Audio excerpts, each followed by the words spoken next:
Tal como hemos establecido anteriormente, la base de datos va a ser un depósito donde va a estar toda la información que vamos a manipular en nuestro sistema o página web. La ventaja por sobre el array o el manejo del file system que permite hacer lo mismo está en el lenguaje propio de base de datos que nos va a permitir manipular la información de otra manera. Por ejemplo, aplicar filtros o actualizar la información o comparar datos, y de esa manera vamos a poder manipular de manera más eficiente toda esta información que antes guardábamos en un array o en un archivo. Este lenguaje es el lenguaje SQL, que es un lenguaje estandarizado y nos va a permitir crear desde la base de datos completa hasta manipular toda la información. Antes de eso, tenemos que tener presente que toda plataforma o sistema que interactúe con una base de datos involucra 4 tipos o 4 roles de usuarios totalmente diferentes. Por un lado tenemos el usuario anónimo. Este usuario accede a nuestra plataforma, puede navegar, puede visualizar información, pero como no sabemos quién es porque nunca se ha registrado, no puede interactuar con el sistema. Le vamos a dar una serie de funcionalidades limitadas hasta que no sepamos quién es. Después tenemos el usuario registrado, aquel que hizo el proceso de darse de alta por medio de un formulario y lo hemos guardado en una tabla de nuestra base de datos. Y todo lo que este usuario realiza es por medio de PHP, accediendo a la base de datos y listando información, insertándola o modificándola. Por encima de esto tenemos el administrador.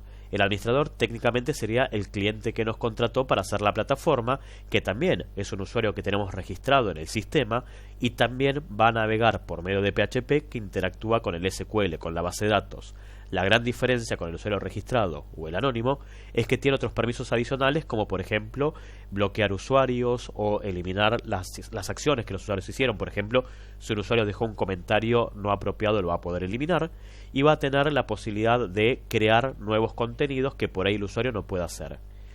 Y por fuera de este circuito, que son los usuarios que navegan por la página web, tenemos al administrador de la base de datos, que es el programador que va a acceder a la base de datos con otras herramientas que no son PHP. No quiere decir que este usuario no desarrolle cosas en PHP.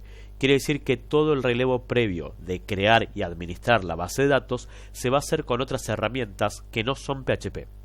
Y después sí va a crear toda la interfaz necesaria para interactuar con la información, pero va a acceder con otras herramientas. La base de datos entonces tiene toda la información que va a usar la web que programemos en PHP. PHP, para acceder a la base de datos, nos va a dar una librería de funciones, tal como sucede con las expresiones regulares o como pasa con el GD Library, que tiene funciones para abrir la imagen, editarla y exportarla. Esa interacción solamente va a estar limitada a los usuarios que navegan por la web: el usuario anónimo, el usuario registrado y el administrador.